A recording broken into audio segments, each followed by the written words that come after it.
이태리의 한 대학가 도서관 앞에 한 현자가 현명한 한 노인이 젊은 청년과 대화를 나누고 있었습니다. 젊은이는 무엇을 위해서 그리 열심히 공부하는가? 저는요, 적당히 그저 그렇게 인생을 살고 싶진 않아요. 좀 폼나게 살고 싶어요. 그럼 폼나게 살려면 학교를 마치면 무엇을 할 텐가? 알짜 대기업에 입사해서 돈을 많이 모을 거예요. 그러면 돈이 모아지면 뭐 할 건가? 예쁜 여자 만나서 결혼해야지요. 결혼하면 뭐 할 건가?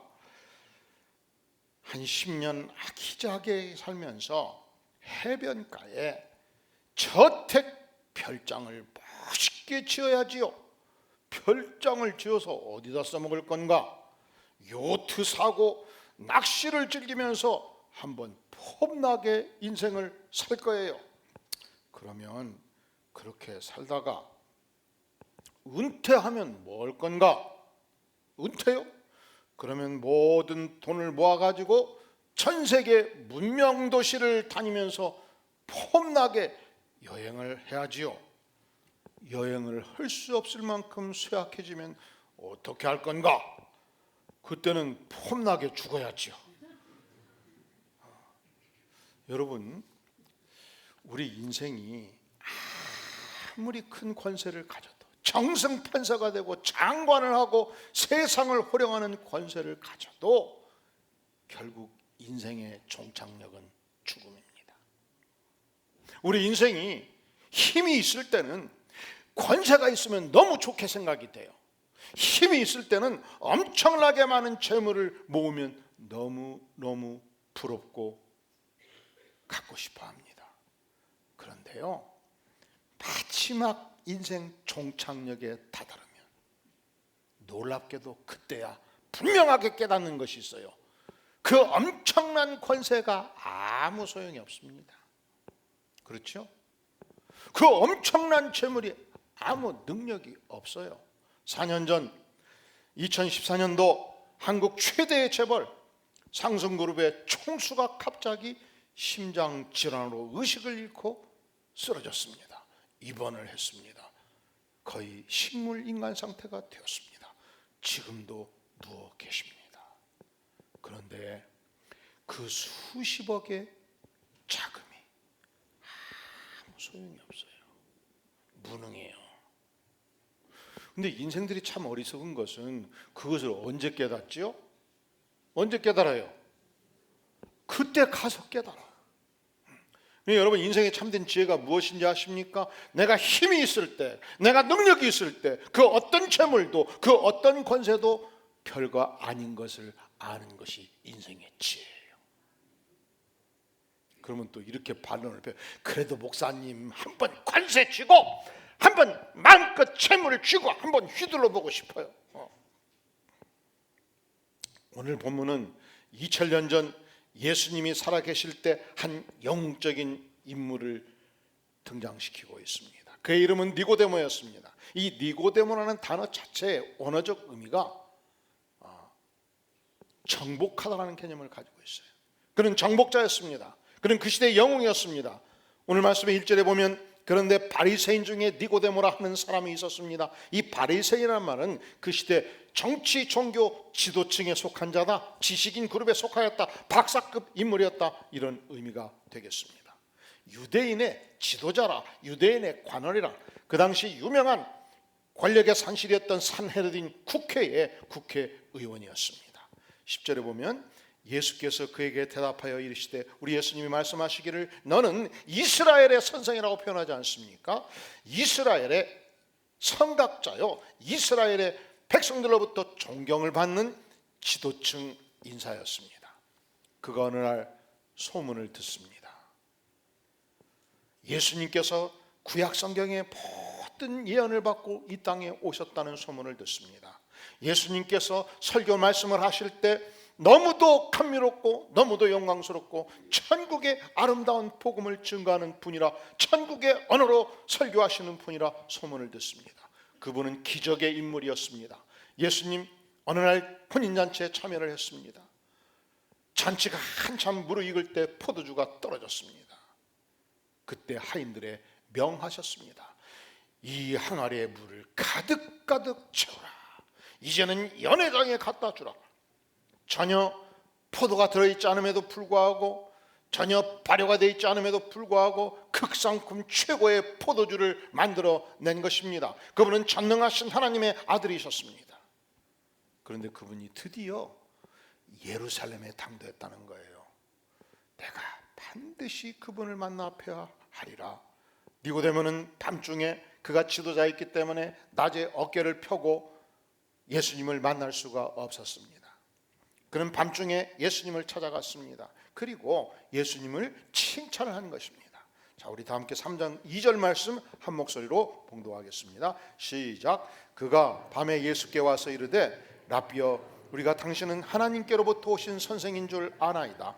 하나님이 함께 하시지 아니하시면 당신이 행하시는 이 표적을 아무도 할 수 없음이니이다. 아멘. 이걸 달리 표현하면 이래요. 선생님은 하나님께로부터 직접 오신 위대한 분이시군요. 하나님이 함께하는 분이군요.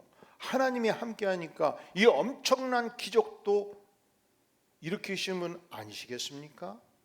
예수님을 향한 최상의 칭찬이었습니다. 보통 여러분 이런 칭찬을 들으면 이렇게 답변하는 게 상례지요. 내가 진짜 하나님께로부터 온 메시아여 선생인 것 맞소. 당신은 진짜 인물을 제대로 알아보는 분이군요. 그런데 주께서 그렇게 말씀하시질 않았어요. 주께서 어떻게 보면 핀찬을 줘요. 자, 우리 다 함께 3절 말씀 읽겠어요. 시작. 예수께서 대답하여 이르시되 진실로 진실로 내게 이르노니 사람이 겁나지 아니하면 하나님의 나라를 볼 수 없느니라. 아들이 있는데 수능 한 달 앞두고 달마다 새벽같이 일어나면은 일어나긴 일찍 일어나요. 근데 게임만 하는 거예요. 저녁에 들어와서도 그냥 밤을 새는데 공부하는 줄 알고 가보면 게임을 하고 있고. 수능이 며칠 앞두고 있어요? 한 달. 그래서 아빠가 가슴을 치면서 말하는 것이면 내가 진실로 내게 이른다. 사람이 수능 한 달 앞두고 그렇게 게임만 하면 되겠느냐? 게임을 충전하지 아니하면 너는 대학에 문턱도 갈 수 없느니라. 이게 칭찬입니까? 책망입니까? 예? 칭찬입니까? 핀잔입니까? 핀잔이잖아요. 그 시대 유명한 지도자를 향해서 당신은 영적으로 거듭난 사람이 아닙니다. 영적인 비밀을 모르는 사람입니다. 당신은 결코 하나님의 나라에 이를 수가 없습니다. 이렇게 말씀을 하신 것입니다. 그런데 더 비극적인 것은 이 거듭남의 비밀을 니고데모는 전혀 알지 못했습니다. 그러니까 물은 거예요. 아니, 내가 나이 50대에서 이렇게 몸이 큰 몸인데 어떻게 내가 몸이 쫄아가지고 아기가 되어서 어머니 뱃속에 들어갔다 다시 나오라는 말입니까? 육적으로 이해를 한 것입니다. 이 말씀은 영혼의 거듭남을 의미합니다. 영혼이 깨어져서 하나님의 나라를 알고 거듭나서 영적으로 구원의 축복을 누려야 된다는 것을 말씀한 것입니다. 그러면 우리 인생이 구원을 받을 수 없는 것, 구원에 이르지 못하게 하는 요소가 과연 무엇이냐? 참된 진리로 우리를 인도하지 못하는 요소가 무엇인가? 우리가 한번 이 세상에 태어났다면 구원을 알고 메시아를 만나고 영생의 축복을 누려야 될 것인데 우리로 하여금 구원으로 이루지 못하게 하는 것은 무엇일까? 여러분, 우리가 살면서 재물이 필요하지요.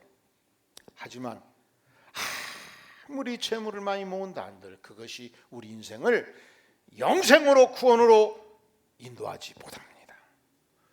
우리 인생이 기왕에 살면서 승승장구하고 권세를 가지면 좋지요.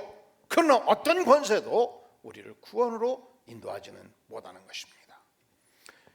인류의 역사는 인간이 어떻게 하면 영생에 이를 수 있는가, 인간이 어떻게 하면 구원에 이를 수 있는가 많은 연구를 해왔습니다. 그래서 철학의 성을 쌓아왔고 각종 많은 종교들을 만들어 내었습니다. 선행을 하면 영생에 이를 수 있을까? 선행을 하는 자들이 많았습니다. 자기 고행을 통해서 내가 진리에 이를 수 있는가? 많은 선현들이 고행의 길을 갔습니다. 저는 중고등학교 때 교회 생활을 했습니다. 그런데 하나님의 말씀을 몰랐고 예수님을 몰랐어요. 제가 고등학교 2학년 때 저희 옆집에 사는 친구가 권웅택이라는 친구가 있었는데, 이 여름철에 가장 사랑하는 어머니와 누이가 한 달 상관으로 세상을 뜬 거예요. 그러니까 밤만 되면 이 친구의 슬픔과 고통을 위로하기 위해서 그 집을 찾아갔고 같이 밤을 지새웠습니다. 그러면 2층에 올라가면 평상이 있는데 평상에 누워가지고 이런저런 얘기를 하는데 항상 반복해서 했던 얘기가 있어요. 그 당시에는 하늘을 보면 하늘의 별들이 그렇게 많았어요. 다 오늘날 별이 어디로 사라져버렸는지. 그리고 그 많은 별들 중에서 갑자기 별이 사라져요. 흘러가요. 유성들이 흘러갑니다. 그러면 경서봐, 나는 도대체 어디서 왔냐? 그리고 우리가 도대체 어디로 가냐? 나는 내가 오고 싶은데 온 것도 아닌데 갈 때는 저 유성같이 내가 원할 때 가야 되겠다. 이 친구가 자살을 생각하고 있었던 거예요. 인생이 너무 허무해가지고 왜 사는지를 모르겠다는 거예요. 어디서 왔는지를 모르겠고 어디로 가는지도 모르겠고 내가 어떻게 원치도 않는데 이 땅에 왔으니 갈 때는 유성이 사라지듯 내가 원하는 때 사라지겠다. 그래서 달랬어요. 그거 아니다. 인생을 살 만한 가치가 있다. 이래서 가치가 있고 저래서 가치가 있고. 그런데 이상하지요. 그렇게 한참 이 얘기하고 집에 가면 내가 허무해져. 그러니까 그 친구가 훨씬 더 설득력이 강한 거예요. 그런데 학교 가면 선생님 말씀이 귀에 안 들어와요. 그리고 우선순위가 잘못되었다는 것이 분명해져요. 내가 내 인생의 본질도 알지 못하면서 어디로 와서 어디로 가는지도 모르면서 왜 사는지도 모르면서 공부하는 것이 무슨 소용이 있는가 왕왕왕왕왕왕. 중간고사 마지막 시간에 글씨를 보는데 글씨가 잘 안 보여요. 그래서 아는 것은 열심히 쓰고 모르는 것은 못 쓰고 1시간 중간고사를 20분 만에 맞춰놓고 연필을 확 부러뜨렸어요. 이것으로 내 인생의 학교 생활은 끝이다. 그리고서 이발소에 가서 머리를 백고로 싹 쳐버리고 내장사에 들어가서 어디를 가나 대빵을 먼저 만나야 일이 쉽잖아요. 주지 스님을 내가 만나야 되겠다고 딱 만나가지고 지난 석 달 동안 내가 겪었던 인생의 고민을 얘기하고, 주지 스님께서 풀어줄 수 있겠습니까? 그랬더니 내가 풀어줌세.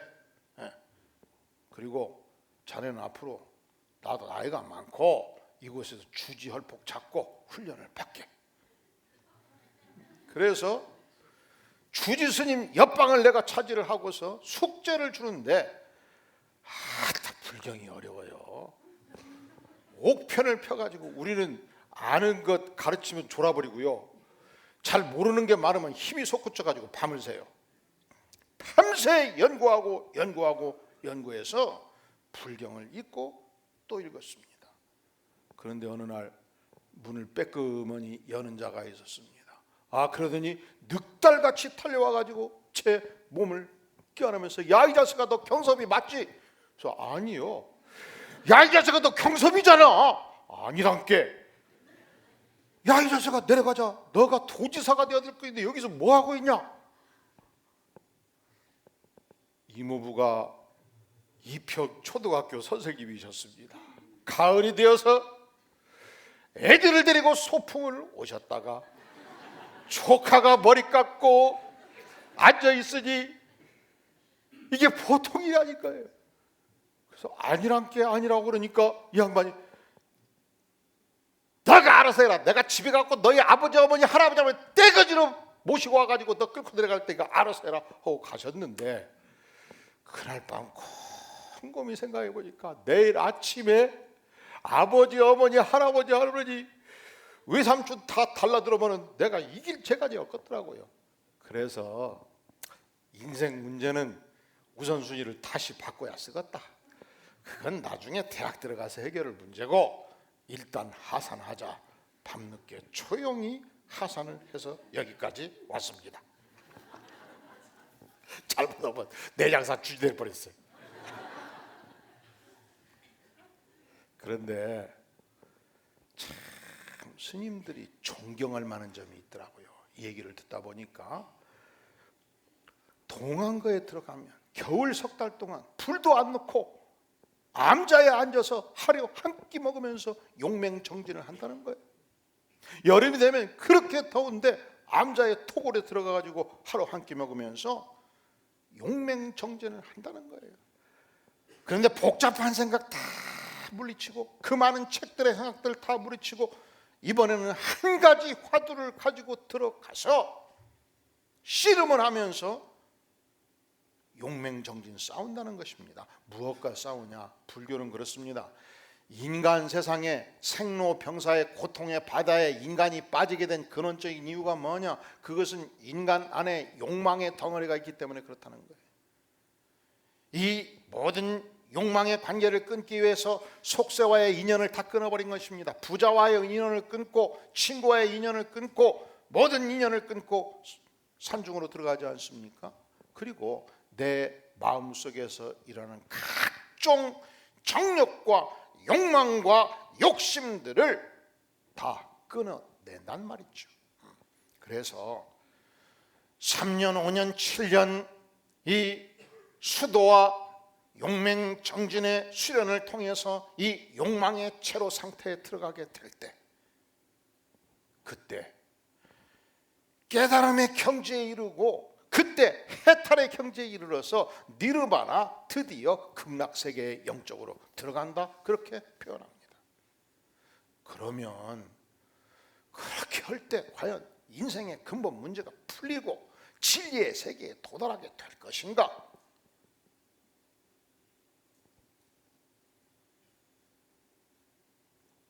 지난 세월 동안 100여 년의 세월 동안 불교에서 가장 존경하는 인물 중에 성철 스님이 있습니다.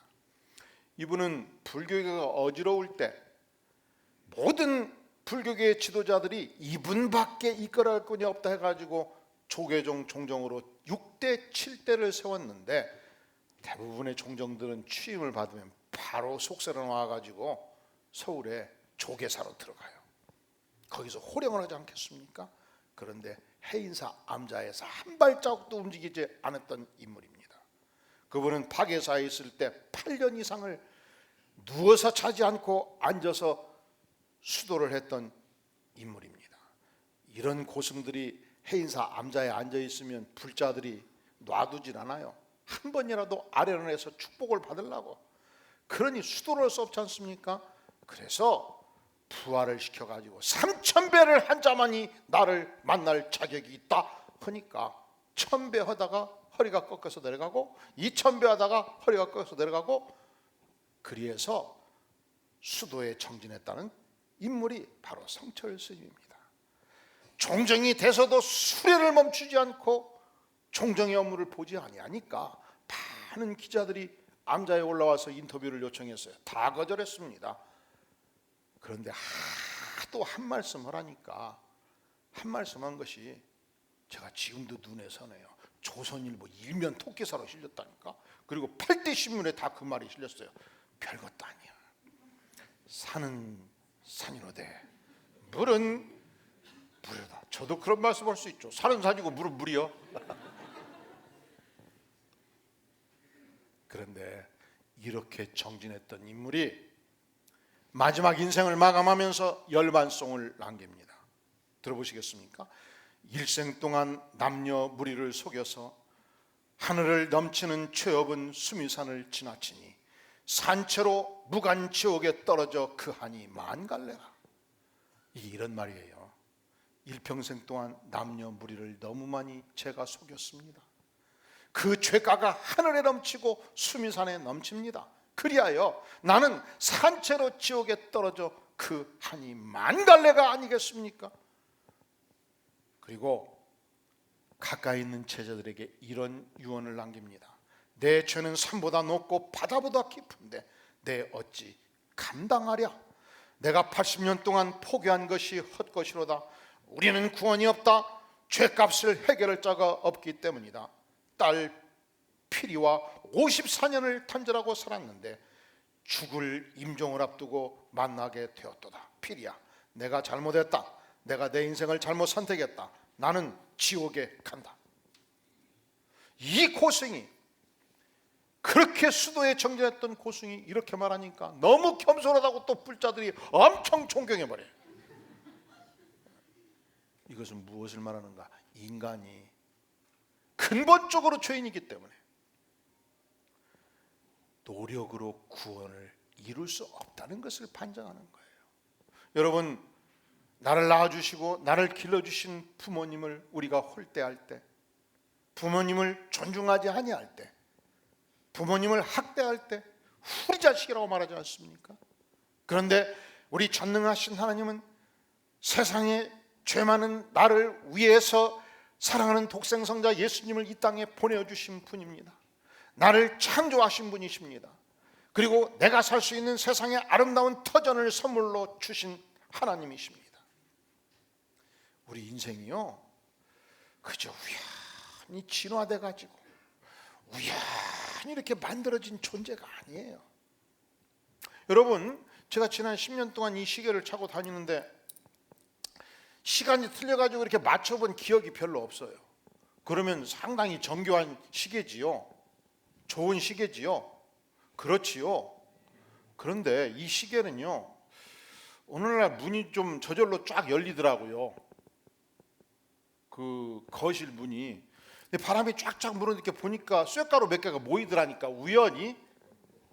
그래서 저거들이 막 움직이더라고, 보니까 우연히.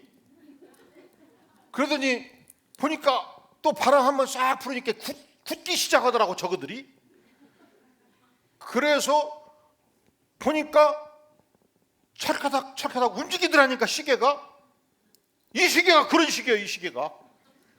여러분, 여기까지 하고 제가 설교 끝내고 나가면 아따, 김목사 완전히 갔네, 그러지 않겠어요? 보세요. 시계가 정교합니까? 김교섭 인체가 더 정교합니까? 그러니까 우연히 진화됐다는 것이 웃기는 거예요. 그것이 불가능한 거예요, 세상에서. 어찌 그런 말 하는지 모르겠어. 그 많은 학문을 한 사람들이. 엉터리들, 엉터리. 이번에 제가 한 3개월 발에 염증이 있어가지고 고생을 많이 했습니다. 근데 인체가 워낙 정교하기 때문에 이게 이제 말하자면 인생을 오래 살면 그 면역 체계에 약간의 혼란이 와가지고 루마티스 관절염이 생길 수 있고, 베체트 질병이 루마티스 관절염의 일종인데 정상세포가 악한 바이러스를 공격하게 하나님이 만들어놨는데 너무 성도들이 스트레스를 많이 주거나 문제가 생기거나 과로를 하면 이 체계에 혼란이 와서 정상세포가 정상세포를 공격해버릴 수 있어요. 그 질환이에요. 여러분, 절대로 저한테 스트레스를 주지 마시고 그냥 불쌍히 여기시고 기도해 주시고. 그래서 하나님께 기도를 해서, 하나님, 어찌 이렇게 괴로운 인생을 저를 살게 만드셨습니까? 그럴 때 하나님이 네가 좀 더 생각을 해봐라. 네가 너를 잘 모른다. 그래서 생각을 좀 더 깊이 해보니까 인생이 그렇더라고요. 이 발목이 딱 손으로 잡아보니까 엄지하고 검지하고 딱 물리지가 않아요. 한번 잡아보세요. 물리는가? 안 물리지요? 한 5cm 더 비어요. 이게 한 23cm 되라고 돼요, 재보니까. 이 좁은 공간에 뼈를 모아놔 가지고 80kg 몸무게를 이기고 65년 동안 전국에 전 세계 어디든지 가고 싶은 곳을 가게 만드셨어요. 고장 한번 난 적이 없고. 여러분 자동차도 사서 새 차 5년만 끌고 다녀보세요. 여기저기 고장 10년 끌고 다녀보세요. 펜벨트도 나가고 멋도 나가고. 그런데 65년 동안 이 80kg 이 쌀한가마니를 이고 다니면서 이 좁은 공간에 뼈들이 내 인생을 지탱해 왔으니 얼마나 감격할 일입니까? 할렐루야. 그리고 더 놀라운 것은 이 뼈의 성분이 3개월 지나고 6개월 지나고 1년이 지나면 기존의 성분들은 싹 빠져나가고 새로운 성분이 쫙 들어가서 완전 교체를 해나간대요. 저는 자면서 하나님 오늘 밤도 내 뼈의 성분이 나갈까가 나가고 들어올 자가 들어와서 정확하게 유지되게 도와주시옵소서. 기도한 적이 한 번이었고 그렇게 작동하라고 명령한 적이 한 번이 없는데 기가 막히게 65년 동안 그 작업을 지금까지 한 거예요. 누가 이렇게 기가 막히게 만드셨습니까? 천능하신 하나님께서 기가 막히게 만들어 주셨지 않습니까? 저는 그래서 웬만한 뼈들은 다 깨물어 먹습니다. 닭고기를 먹을 때도 뼈 양쪽을 다 깨물어 먹어요. 생선뼈는 거의 90% 다 깨물어 먹고 그러다 보니까 이도 튼튼하고 뼈도 튼튼해요.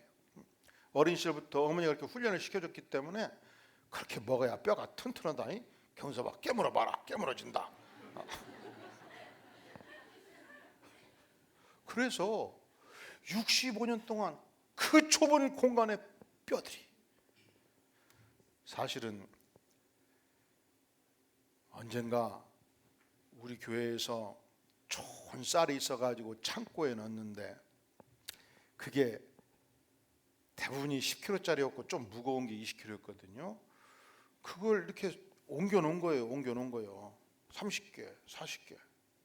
그리고 허리가 아파가지고 한 석 달 고생한 적이 있어요. 그러니까 인체가 참 신비하게 만들어진 거예요. 그렇게 하려면 평소에 운동도 하고 훈련도 시켜가지고 했어야 되는데 안 하다 갑자기 하니까. 그런데 80kg의 몸을 이 좁은 공간의 뼈가 지상 어디든지 끌고 다닐 수 있는 구조화를 만들어 주셨으니 얼마나 감사한 일입니까? 이게 누구의 작품이에요? 전능하신 하나님의 작품입니다. 하나님께서 나를 사랑하사 아름다운 인체를 만들어 주셨고 나를 사랑하사 정교한 정신세계를 만들어 주셨고 나를 사랑하사 영적인 세계를 만들어 주셨습니다. 내 인생은 전적으로 전능하신 하나님의 선물이에요. 그리고 내가 살 수 있는 아름다운 세상을 창조해 주셨고 내가 교제할 수 있는 소중한 백성들을 이 땅에 주셔서 행복한 세상을 살도록 만들어 주신 것입니다. 그런데 어찌해서 인생들은 하나님을 없다고 주장합니까? 어찌해서 인생들은 하나님을 알되 하나님을 영화롭게 하지 아니하고 하나님께 영광을 돌리는 삶을 살지 아니합니까? 이것을 성경은 죄라 표현합니다. 이 죄가 하나님과 나 사이의 간격을 벌려놨습니다. 성경은 말씀하기를 죄의 싹은 사망이라 이 죄로부터 모든 인생이 죽음에 이르게 되었고 이 죄의 문제는 이 죄과의 문제는 인간이 30년 50년 면벽 수도를 한다 할지라도 해결할 수가 없는 문제입니다. 이 문제는 내가 평생 동안 자선을 열심히 한다고 해서 죄가를 온전히 해결할 수 없습니다. 이것은 내가 신의와 성실을 다하여 노력함으로 해결할 수 있는 문제가 아닙니다. 이것은 오늘 주께서 말씀하시기를 물과 성령으로 거듭나지 아니하면 하나님의 나라에 들어갈 수 없다고 선포하십니다. 또한 오늘 말씀에 3장 15절에 보면 이는 그를 믿는 자마다 영생을 얻게 하려 하심이니라. 하나님이 세상을 이처럼 사랑하사 독생자를 주셨으니 이는 그를 믿는 자마다 멸망하지 않고 영생을 얻게 하려 하심이라 말씀하셨습니다. 우리 하나님께서는 누구도 해결할 수 없는 인생의 죄 문제를 해결하기 위해서 가장 사랑하는 독생성자 예수님을 이 땅에 보내주셨습니다. 이 예수님이 니고데도 만나주셨습니다. 이 예수님이 죽은 자도 살리셨습니다. 이 예수님이 모든 인생들의 죄가를 안고 내가 받아야 될 심판의 죄가를 안고 십자가에 피 흘려 죽기까지 하셨습니다. 로마서 5장 8절은 말씀하기를 우리가 아직 죄인 되었을 때 그리스도께서 우리를 위하여 죽으심으로 하나님께서 우리에 대한 자기의 사랑을 확증하셨다고 선포합니다.